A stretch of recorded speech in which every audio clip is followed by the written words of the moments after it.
okay, is it actually true that a guy treats you the way he wants to be treated first, and then he starts treating you the way you've been treating him? Is you giving up on love? I think all the time. Yes, I am. Ooh, that's bad. That is. Yes, you don't give up on love. Hey. Hey, by the way, what's your... So I've been divorced for 2.5 years, and I'm ready to start dating. And I'm just wondering, where are all the men at? Because the dating apps, well, they're terrible. Either the men don't know how to take good pictures of themselves, or they're just not on there, or they don't say anything. I don't really understand it. They're not at the grocery store. Like, are you guys getting your groceries delivered? Where are all the men at? I don't golf, so that's out. Well, many of them are just at home enjoying their peace and solitude, which is much better than dealing with a tough divorce. And now I'm sure you're gonna love her responses here. What is your opinion on one-night stands? How do you guys feel about them? I'm waiting till marriage, and I'm dating for marriage. You need to be a gentleman, and you need to be a man of God and a solid man. If you're not a solid man, you're gone. I'm sorry. We have high standards here. Redhead especially. What about you? Yeah, honestly, I feel like I'm living in the wrong generation. It's honestly disappointing. These men just want to hook up and leave, and I'm not about that. Yeah, I'm not about that. I'm all about loyalty, 100%. Straight to Goofy of the Year, bro. Y'all want to see this shit, bro? Who is this on, bro? The Goofy of the Year, bro. I'm never doing this shit again, bro. Like, man, I'm never doing this shit again. Y'all want to see this shit, bro?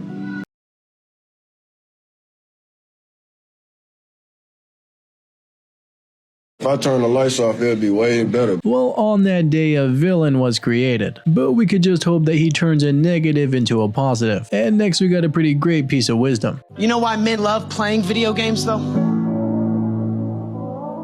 Because I love going where I'm celebrated, not where I'm tolerated. And when I do good on the game, I get an unlocked screen, I get achievements, I get leveled up, I'm the man in the game. So I'm gonna go here. At my job, I go to my job, I'm not good enough. Every time my wife asks me to do something, it's not good enough. I check on my friends, it's not good enough. So I'm gonna go to the one place that every single, I'm celebrated here.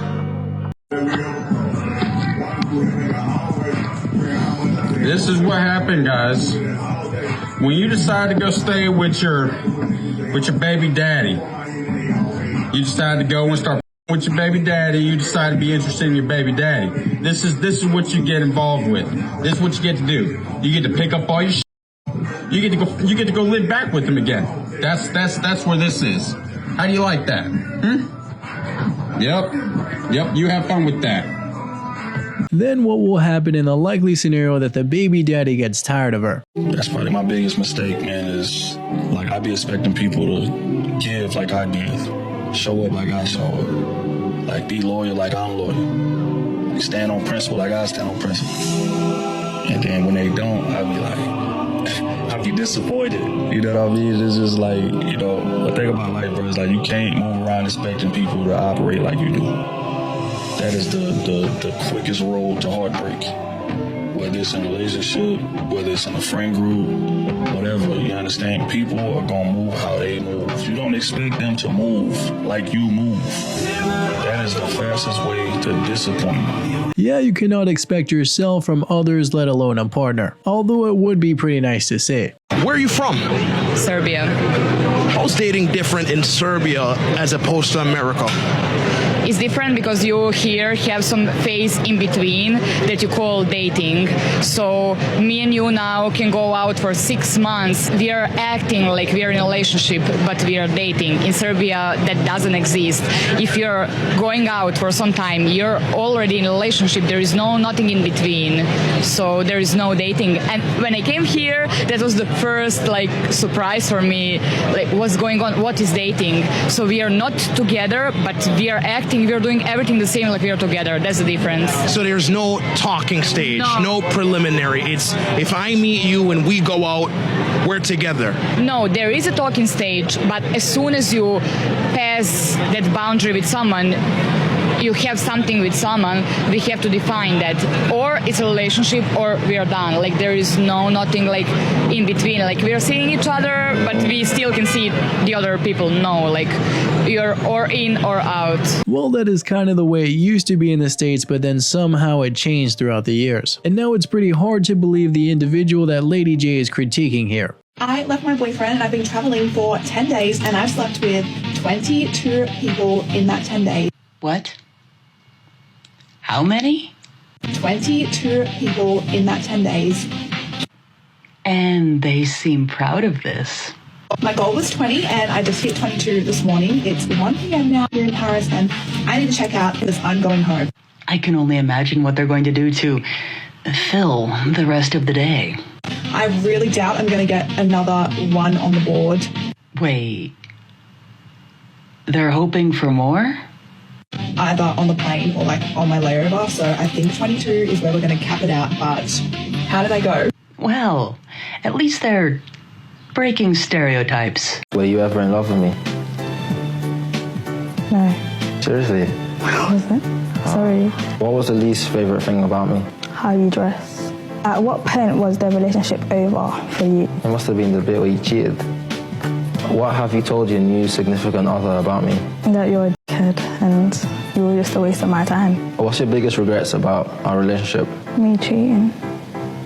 I regret cheating on someone, but I just don't regret cheating on you. Because I don't feel that anyone should be cheated on, but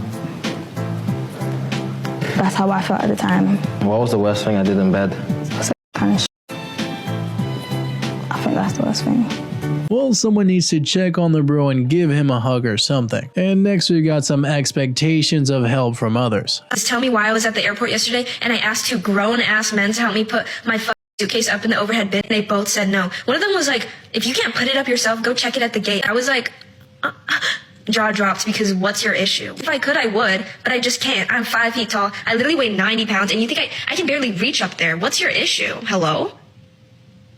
What? Maybe, just maybe, a person should have taken a little more responsibility for their own actions, not taken on more than they're physically capable of handling themselves, and then expect others to do the work for them.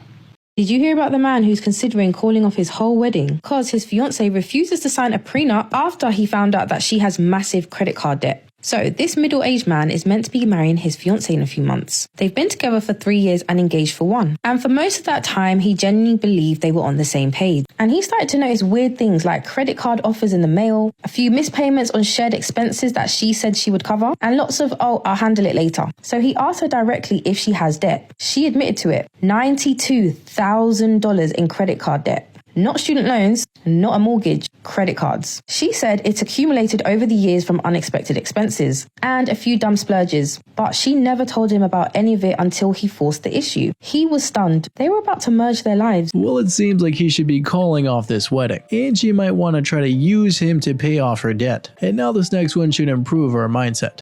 I'm at the point in my life right now where I'm just locking in. I can't keep worrying about distractions and things that ain't serving my purpose.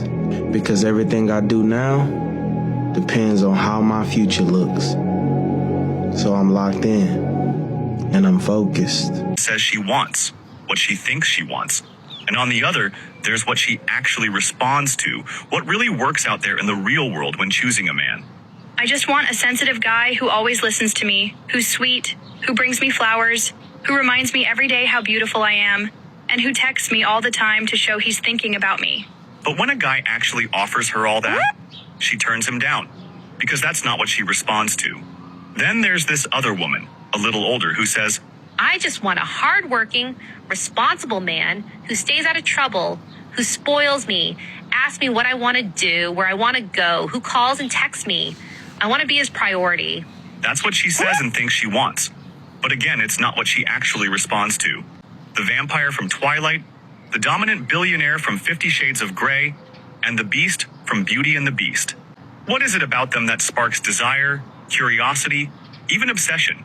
First of all, they're all a mystery. The beast has a forbidden room where he hides his vulnerable side. The vampire disappears all the time without explanation. Yeah, it can be so backwards, which is why it's important to watch what she does over what she says. Hope you enjoyed these ones today, and don't forget to like and check out the book in the video description and the video right above me.